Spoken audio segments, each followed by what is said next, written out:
Thank you very much. It's a pleasure for us to be here to speak about this edition in English. As you know, the book has been first of all published in French, in Arabic, in Italian, and in German. So the book is the story of an investigation about the religious soft power of Qatar. We know for a long time we have written a different book about Qatar and the Gulf states, that Qatar is a very rich state, and Qatar has made lots of investment throughout Europe, in sport, in media, in industry, in company, in various fields. But what we didn't know is that Qatar, through a big NGO, Qatar Charity, is also putting money in religious affairs in Europe, all over Europe, not just France, Germany, but also Italy and Poland, Switzerland, Spain, Netherlands, various projects, more than 140 projects, mosque, association, personality, institute, school, Islamic center. So it was a big surprise for us, because before that we didn't know that Qatar was investing so much money, more than dozens of millions, and so we start the investigation throughout France, Germany, Switzerland, Italy, and what was very interesting for us, that we discovered that Qatar, through this Qatar Charity organization, put money going to most of them to Muslim Brotherhood networks, which was a kind of surprise. We know that Qatar has a link with the Muslim Brotherhood, for instance, with Sheikh Qaradawi, which is the spiritual leader of the Muslim Brotherhood in the Arab world. So we know that there is connection, but we discovered this connection on the field. I mean, in different parts of Europe, in mosque and association, and so lots of money, legal money, but sometimes not so legal. Maybe sometimes fresh money, sometimes with a different scheme, financial scheme, very complex scheme, and so the question of the book is, why Qatar is doing this in Europe? Why Qatar has the will to promote political Islam in Europe? So I let George to follow. Yeah, as Christian said, the Qatar for the last 20 years has been invested in Europe, France mainly, UK, Germany, more recently, and Italy, for example, in several areas, industries, sports, with Paris Saint-Germain, for example, media, and also in tourism, hotels, to gain influence, and to also in partnerships, as their neighbors, Saudi Arabia or United Arab Emirates, did also in Europe. As Christian said, we didn't know, we didn't think that in the religious field Qatar was playing an important role. It's not a huge role if we compare, it's true, the total amount of their investments in Europe, so probably around 100 million euros, which is not a huge quantity. But we'll have perhaps to talk about the difference between the amount of money and the influence that they got through that, because they are very selective in choosing the right associations which are very influential. So through this investment in the religious field, Qatar wants to play a role in what we call in the European market of Islam, as previously Saudi Arabia did. In France, countries from Maghreb, Morocco, Algeria mainly, which have a lot of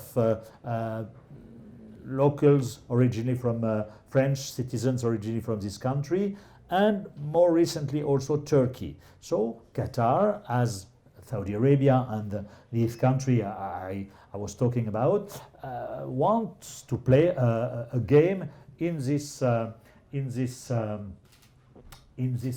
on this market. And especially we didn't really study that because it was not the purpose on our book, but the fact that Qatar has a strategic partnership now with Turkey is important also if we look at the European market of Islam, because as you know, Turkey has a very important diaspora in Germany. I think 600,000 or 700,000 German are originally from Turkey. In France, we have a lot of French originally from Turkey.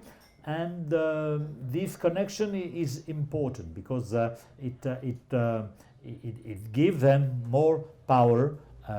We have the example of a mosque which is under construction now in Strasbourg,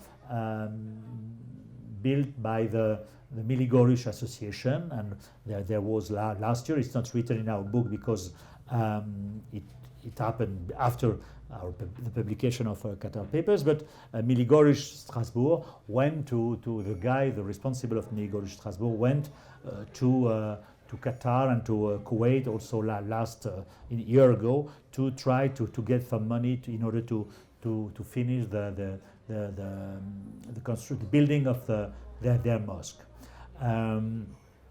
As Christian said, we clearly established, because it was written in the documents we got, the clear link between Qatar Charity, the association, NGOs and association which were beneficiary of the Qatar Charity money, and their link with the Muslim Brotherhood movement. 90% or even more of these organizations, these NGOs, are linked with the Muslim Brotherhood. We have to say that all this money is completely legal. It has nothing to do with financing of terrorism. It was more or less known by the French authorities and others. I say more or less because some links were not so obvious. But what we noticed that after the publication of our book, and also the publication of our book was in April 2019, and since then and since 2017, Qatar has been under pressure from their neighbors, Saudi Arabia and United Arab Emirates, because of the crisis you know, in order to limit, to restrict their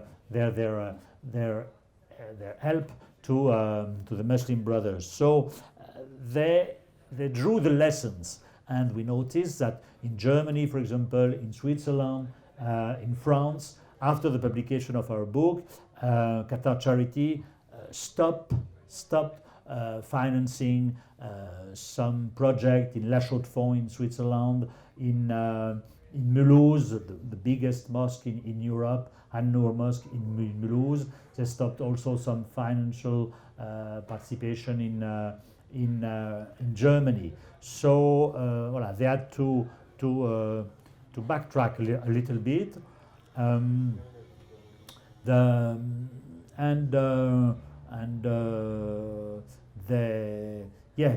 They drew the lessons. But as Christian said, it was our big surprise was the extent of the network, which is, and some projects which have been financed by Qatar Charity in Jersey Island, north of Norway, in the middle of nowhere, if I can say, Lugano, even though there is a connection with Youssef Nada and others, it was quite strange to see Qatar Charity intervening in such remote places. This is one of the most surprising thing we've noticed. And also, I can add also that, of course, as you said, it's legal, but most of this financement are not very transparent, which is very common we see in the book. And the other side is, of course, it's not all the mosques in Europe are financed by Qatar, but what we notice that the biggest mosque recently, 10 years ago, 15 years ago, in Rome, in Amsterdam, in France, and in many places, has been built with the help of the money of Qatar. The biggest mosque, which is in terms of visibility, it's very important. And a part of that, we see that there is investment in some strategic association or place. For instance, in France, they invest in the Institute for Training of Imam in Château Chinon, in the center in France, and also in Saint-Denis. So they invest also in schools, in lycée, in Averroès, in Lille, or in Lyon.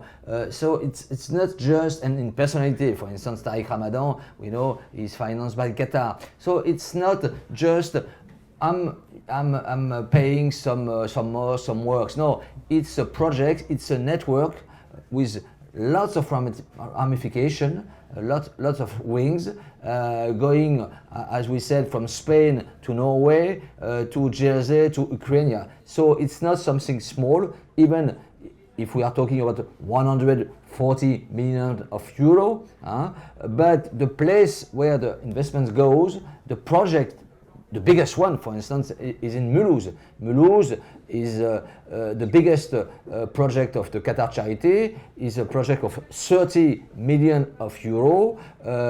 It will cover 200,000 Muslims in Switzerland, in Germany, in France. So this kind of project is very visible because the objective is to be part, as we said, of this Islamic market in Europe, to take a share market, and of course to influence, because Qatar has a great ambition in diplomacy, in sports, in business, and so with this religious soft power, they will also play a role. Alors, as we said, with the embargo in June 2017 from Saudi, Emirates, Bahrain, and Egypt, of course Qatar is now making a low profile. And for instance, they shut down their European branch, the central branch, the headquarters for Qatar Charity and for all this project was Qatar Charity UK in London, and they shut down and they changed the name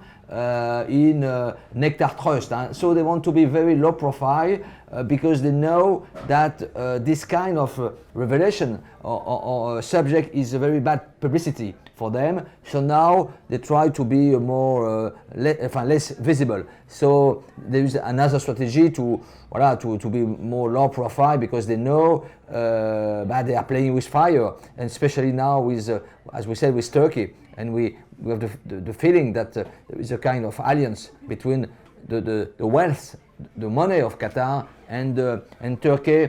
Turkey has the human resource, millions of people and large community throughout Europe. So we feel, maybe it could be another book, that there is a kind of alliance between the money of Qatar and the influence of the Turk in the Islamic Islam scene in Europe. Just Just to add, if we look at An-Noor Mosque in Mulhouse, which is the biggest Qatar charity investment, as you said, in Europe, at the strategic place, the three borders, French, Switzerland, and Germany. What was surprising for us, and they told us frankly that it's not only a mosque, but it's a huge mosque for to able to welcome 5,000 people. But it's also schools, it's also a morgue, it's also a commercial center, it's also a swimming pool, sauna, kindergarten. So it's consistent with their project of how do they see Islam in the society, which is to take care of the Muslim citizens from his birth to his death. Islam global Islam, and it's precisely the problem that Emmanuel Macron, for example, has noticed, and against which he wants to fight in his project of separatism. And he went, by the way, for his first speech devoted to this issue of separatism, he chose to go to Mulhouse, where you have the An-Noor Mosque, and he quoted in his speech An-Noor Mosque, etc. So it's an example of how do they see their investment, and the way they hope to influence the Muslim community in Europe. Because for them, for Qatar Charity and for the Muslim Brotherhood, it's clear, it's written in their propaganda, and it's obvious in their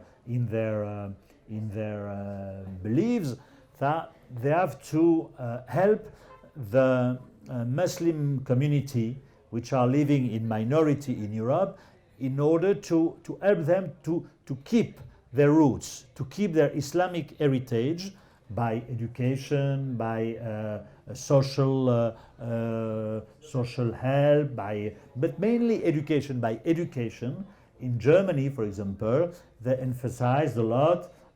We have on one of the projects which consists to build a school. That in Germany, like in France, we have secular schools, and they said that the teachers are not, they don't have a positive view about Islam. So, voilà, it's important, this kind of investment for them, because it should help the Muslim minority in Europe in order to keep their Islamic roots. Oui.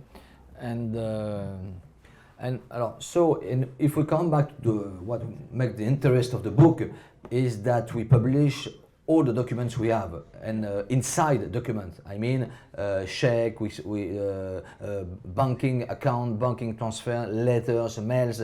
So it's give, I think, for the first time, an idea of a precise idea of what it is, these networks in the Islamic, political Islam in Europe, which is very rare, because it's easy to say you are supporting Muslim Brotherhood, and when we ask the Qatari, are you supporting the Muslim Brotherhood, or are you supporting mosque in Europe? They say no, we have nothing to do with religion. We are not. We are with everybody.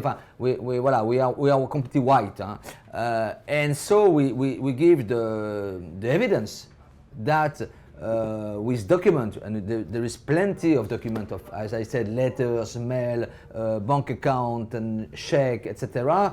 But behind this, there was a big lie that they are investing in Islam in Europe since the years 2000, 10, 15 years ago. So, voilà, we confront them. We confront also the people. We receive the money.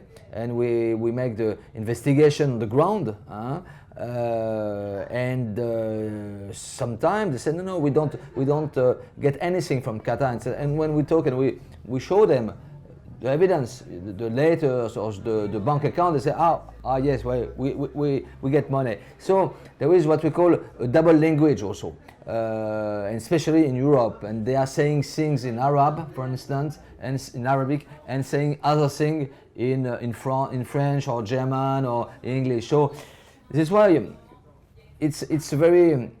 It's interesting, and the question of Muslim Brotherhood is a huge question, because of course they are not the jihadists, of course, but we know historically that a part of the Muslim Brotherhood, there was the Said Qutb, who was the ideologist of the jihad. He was Muslim Brotherhood. Of course, not all the Muslim Brotherhood are like this.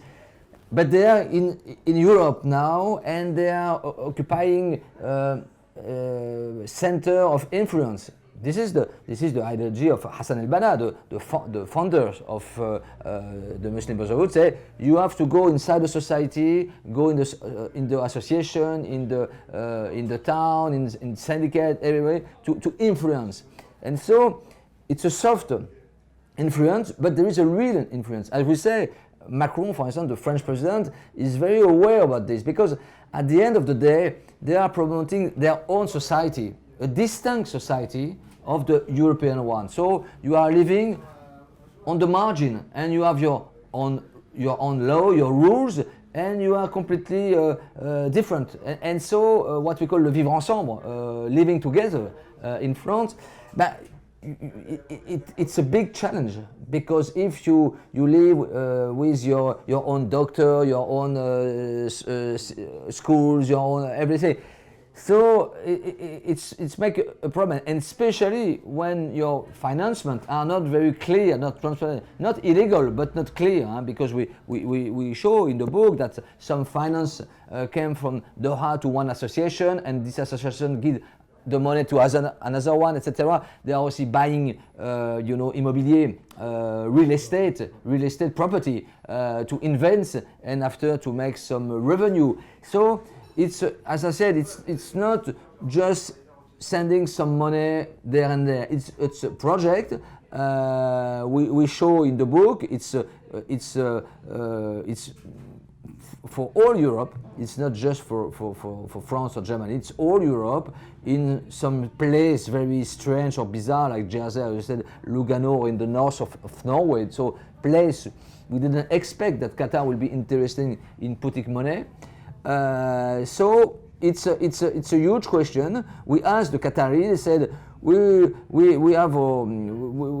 They said we don't pay, but at the same time they said it's not illegal. So there is kind of contradiction. But as we said, now with this embargo and this pressure, they don't want bad publicity, and especially they will have their World Cup in 2022. So they want to be clean. So they want to clean the house. So they shut down the branch in UK. They stop, as we said, after the publication of the book, they shut some investment in Switzerland, in Mulhouse. So they are low profile, but voilà. But the networks are there. They are existing, and as we said, we feel now that there is a huge connection with the Turkish channel. Because Turkey is a very huge player. Especially now in Europe, as we know, you have many problems with the Turk in Mediterranean in different sectors, and we know Erdogan is very pushy regarding the religious affair. So, and Qatar is the one of the closest allies with Turkey. So we feel that there is a huge connection between the two countries, between Doha and Ankara. Just perhaps a last thing to say, that after the publication of our book, there was no legal action taken by some of any association we've quoted, because everything is true, and there was no legal action and against book, and or even by Qatar, and so it's factual, it's facts. So and these facts interested a lot in some countries, in Germany, also or in Austria, or in Denmark, and in Switzerland, the authorities, because probably in these countries the level of knowledge of Qatar Charities activity was not so high, and they discovered that what they thought, that their influence is there and is not enormous, but is there and is gaining ground and gaining influence.